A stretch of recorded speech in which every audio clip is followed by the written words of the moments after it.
ODP उक्त्यो करप आणि बंद करप हे आता फक्त एक मनी मेकिंग रॅकेट जाला असो आरोप अलेक्स सिक्वेरान केला।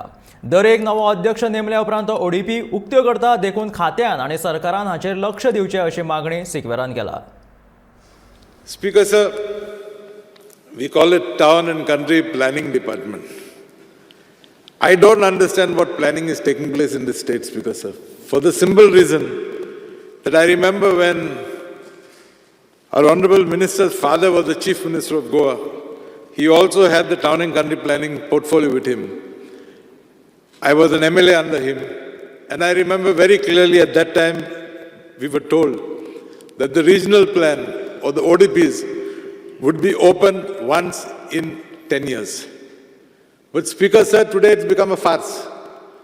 A new chairman is appointed to the PDAs, and immediately within 1-2 months his endeavor is to open past plans. I would once again appeal to the minister.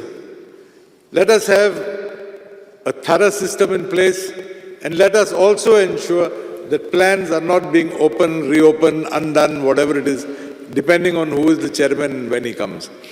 I believe, Speaker sir, this opening and closing of ODPs and regional plans are a farce. It's only a money-making racket, and this racket should come to an end immediately, Speaker sir, or close that department, stop planning once and for all.